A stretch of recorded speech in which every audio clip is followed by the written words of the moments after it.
Hello, আসসালামু আলাইকুম বন্ধুরা। আপনাদের জন্য আজকে নিয়ে এসলাম প্রথম রমাদানের জন্য চিকেন কারি।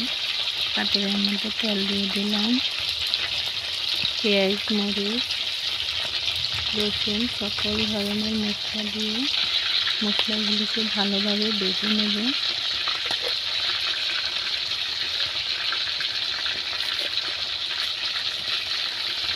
পেঁয়াজটা একটু লাল লাল হয়ে আসলে মশলাগুলোকে দিয়ে দেবো, দিয়ে ভালোভাবে বেটে নেব।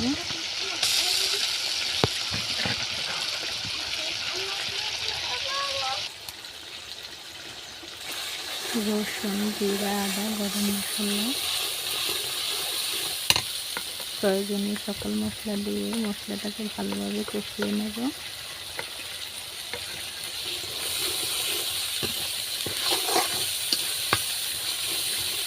মশলাটা ভালোভাবে ভাজা ভাজা হয়ে গেছে, এখন একটু পানি দিয়ে ভালোভাবে কষিয়ে নেব। চিকেন কারির জন্য মশলাটা ভালোভাবে কষিয়ে নিলে ভালো হয়।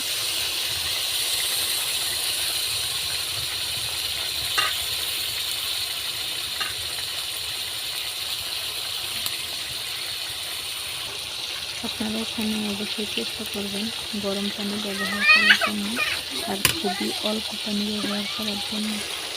কারণ আপনি যদি টেস্টটা ভালো পেতে চান তাহলে এটার মধ্যে একেবারেই কম পানি ব্যবহার করবেন।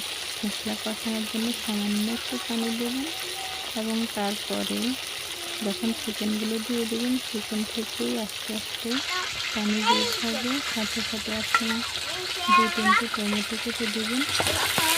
টমেটো থেকে যে রসটা বের হবে, ঢেকে ঢেকে ওই রসটা দিয়ে আস্তে আস্তে কষিয়ে মাংসটা রান্না করে যেতে হবে। মাংসের টেস্টটা অনেক ভালো লাগবে।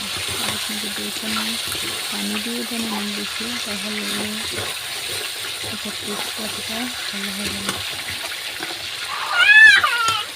এই পর্যায়ে চিকেনগুলো দিয়ে খুব ভালোভাবে কষিয়ে নিচ্ছি এবং টমেটো আমি এখানে মিডিয়াম সাইজের 7টা টমেটো কেটে দিলাম।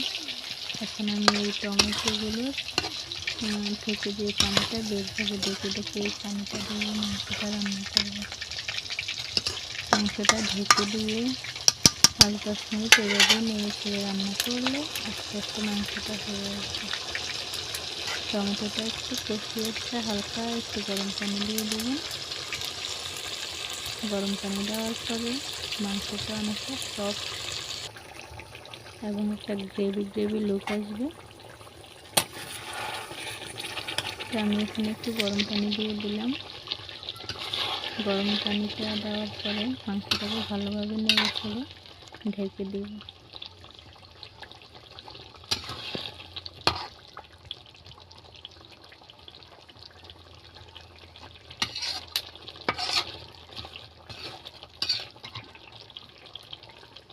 চিকেনটাকে ঢেকে দেওয়ার কিছুক্ষণ পর পর ঢাকনা তুলে তুলে একটু নেড়ে নেব। আমার চিকেন প্রায় হয়ে এসেছে। আমি এখন চিকেনটা